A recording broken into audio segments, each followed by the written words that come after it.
The first week of the NFL season is already over? Are you kidding me? It flew by just like this, and I'm already itching for football. Is it Thursday yet? In this video, though, I want to discuss with you my takeaways of the first week.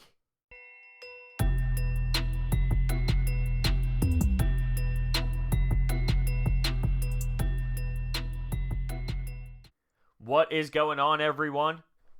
Whoa, I didn't see that there. You can get a free $20 using the promo code BROADS at SeatGeek's checkout. There were a lot of storylines involved in week one. I put up a post-game recap of the Thursday night game between the Packers and the Bears, and we know how crazy that was in regards to the Bears offense looking bad and the boos raining down at Soldier Field, right? That was crazy. I want to discuss Sunday and Monday's games because there's a lot to really discuss, and you can start off with the Patriots. The Patriots dominated the Pittsburgh Steelers. Dominated. Tom Brady goes up to the line of scrimmage. He laughs in his head because he knows what's coming. He sees the defense. He picks it apart with ease. He throws underneath. Edelman. You know, then they give one to Gordon, and then they run the football well. And, dude, the formations are unreal. He just walks up to the line, and he does it without even thinking. It just comes to his body naturally and picks apart everyone. It's insane. It truly is insane. The Patriots look scary, and guess what? They don't even have Antonio Brown yet. But this is what sucks, and I'm going to bitch about it for a couple seconds here. It bothers me that they play the Bills, and then they play the Jets, and then they play the Dolphins. Like, those teams are embarrassing. Those organizations from top to bottom are brutal, and no one gives them any sort of fight in their own division. Now, that doesn't take away from what they've done because it's truly remarkable, but it bothers me. It bothers me that their division stinks so much. The Monday Night Football games were crazy. Specifically, that Saints game. All right, because the Saints and the Texans. Now, I bet the Texans money line because I thought that was the upset of the week. I was so set on it, and I was this close. Because this is the thing. Everyone's complaining about the Texans trade because it was mind-blowing. Yes, it was. But at the same time, they did get better. It was only a bad trade because they gave up so much future stuff. In regards to what they acquired, it made their team better now. You know, Stills had a big play there late, which really, okay. Put the Texans in a good position. Now, they ultimately didn't finish the job, but Stills made big plays. Tunsil, yes, he's what they needed. They need to build a line, but at the same time, their line as a whole was brutal. Deshaun Watson is going to be running for his life every single game. But the game was nuts because you have the NFL referees coming out saying they made a big-time mistake at the first half where there should have been more clock left, okay? And that factored into how many points the Saints could have scored there before half. Then the ending. The ending is what's wild, all right? Because you have the Saints with the lead. The Texans just go down. Whoop. They go down and score. Take the lead with under a minute left. Just like that, blink of an eye. The Saints fans are stunned. But hold on. They didn't originally take the lead. They did not originally take the lead. Because the kicker missed the extra point, so it was a tied football game. But wait, there's more. Roughing the kicker, and it was a questionable call. It was a very questionable call, but they got to re-kick it, and he drilled it, so that's when the Texans took the lead. And of course, the Saints fans are booing, and they're ready to sue the NFL once again, because we all remember what happened in the NFC Championship game. But Drew Brees... We thought Deshaun Watson went whoop, whoop, whoop. Drew Brees did the same thing. Now, I look at the Texans defense and I say, you are idiots because you ruined it yourself. The way they played soft coverage, it was inevitable that Drew Brees was going to pick it apart and just move down the field. What were they thinking?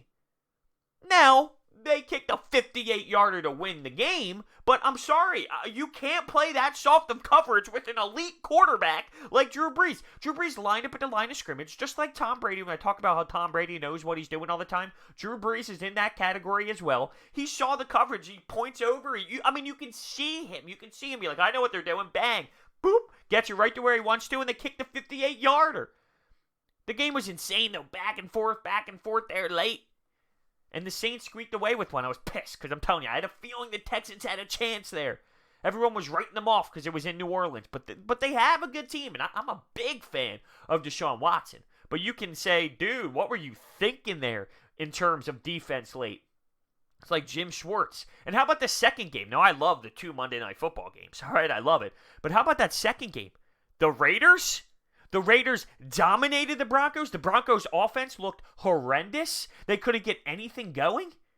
Whew! How about it? How about it, John Gruden? With that look on his face on the sideline like he's confused. I can't even do it. I don't know what I'm trying to do right now. I don't know what that was. I wonder if they have an extra chip on their shoulder from all the crap that Antonio Brown stuff, just all the crap they had to deal with. They have an extra chip on their shoulder. We don't need him. We don't need him. That type of attitude. We don't really know what the Broncos are. We expected them to be better. They had Joe Flacco, who is, I would say, a little bit better than serviceable, right? Especially compared to what they did have at the quarterback position. But Von Miller came out after the game and said, I got to get to the quarterback. That's my job. So all around, it was crazy to see the Raiders dominate. Now, some other storylines. The Lions. The Lions did Lions things, all right? Because they were up on the Cardinals. Kyler Murray looked awful. And then, out of nowhere, here comes the Cardinals coming back. Larry Fitz making insane plays. They end up tying the football game, right? The Lions blow it. They blow it. And the Cardinals make it happen. Then they go to overtime, battle it out, and of course they tie. I mean, that just kind of describes the Lions organization and somewhat of the Cardinals organization for it to end in a tie like that. But for Kyler Murray, whew, for him to go out there in his first game and battle adversity like that, because it started awful. It started out awful. And for him to come back and make some noise there late, you can really grow off that. But no one wants to tie in an NFL game. Seattle didn't look too hot in their home game against the Cincinnati Bengals. They squeaked one out there. The Cowboys dominated the Giants, and Dak looked good. All right, Zeke looked good. That definitely happened. The Falcons. What happened to the Falcons? They went into Minnesota, and they looked terrible. They couldn't get anything going. They have weapons. Matt Ryan should be better at it. I mean, he threw a pick there in the end zone. Like, he should be smarter than that. Matt Ryan wasn't on his A game. Even though you look at some of these statistics throughout the day, and it seems like every quarterback's throwing for 300-something yards. That's just like what the numbers are these days. But that doesn't mean they had a great game anymore because it's just such a passing league. It's such an offensive league now. It's crazy how that works, right? So many quarterbacks throwing 300-plus yards. It's just the standard nowadays. Just saying in general. That's just a general statement when you're taking a look at stat lines. But as for Matt Ryan, I think he needs to be a little bit smarter. And maybe I'm not giving enough credit to Minnesota and their coaching staff and their game plan. Because I thought Atlanta was going to go into Minnesota and actually make some noise. But they definitely didn't do that. And the Browns. All the hype, all the offensive weapons, and they lay an egg. And that offensive line was terrible. And you had Baker Mayfield all over the place getting pressured. He threw a couple interceptions. They got waxed by the Tennessee Titans at home. I wonder how the fans are feeling right now. Not good. Not good at all. I expected more out of them. I really did. I expected more out of them. They could obviously pick it up. Like Baker Mayfield, for me, I think he's a good quarterback. All right, I do. But his personality draws more attention to him. Specifically, fans that... I'm not saying Cleveland Browns fans, but I'm saying fans of the NFL. People are really high on Baker Mayfield because, in a sense, he's a beauty. It's his personality, right? Like, he's a beauty. Like, he's his kid. He loves to party. He's got this personality. So people draw to that. They grab onto it. And I think that plays a factor in how people value Baker Mayfield as a quarterback. I'm not saying he's bad. I'm not saying he's great. But I'm not saying he's bad. But I think it changes how people think about his game based off of his personality. And lastly here, well, I mean, I got two left. One's really unthinkable, if that even makes sense. The Ravens, okay, obliterated the Dolphins, and then you have the Dolphins players trying to request trades after. Wow. Now, that could be because they realize the culture in the organization is a dumpster fire, and they want to be in an organization that's actually trying to win. See, everyone looks at that and goes, well, I can't believe they're requesting a trade after the performance they put on. But they're not necessarily wrong, because the Dolphins are trying to lose on purpose. No one wants to be in that type of atmosphere. Why would you want to be in that type of atmosphere, especially in September when you're putting your body through hell for so many months here? So they're not necessarily wrong. I'm not saying they're right to an extreme either, but to bash them saying, well, you were out there in the field, you got to be better, I don't know if that's the way to look at this in terms of them requesting trades. Now, are they going to get traded? No, but I don't think they're completely wrong. And the Colts went into L.A.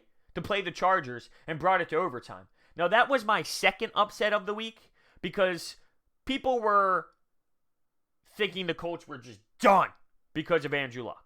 Now, they lost a big step, but not done. They're young. Their head coach is phenomenal. He's fantastic. I'm a huge Frank Reich fan. The culture is legit there. Is Brissett better than Andrew Luck? No, but he's probably the best option as a backup quarterback, and that defense is a serious weapon. They battled hard. Now, the overtime, they didn't get the ball, they didn't get to touch it because Phillip Rivers went right down and was able to execute. But you got to tip your cap to the Colts because they battled, and I thought they would have a chance. I did. So the two teams that I thought had a chance for upsets came this close, but weren't able to finish the job. So that's what happened there on Sunday and Monday. I wanted to recap that a little bit. Like I said, I did the Thursday night football game as a whole in its entirety.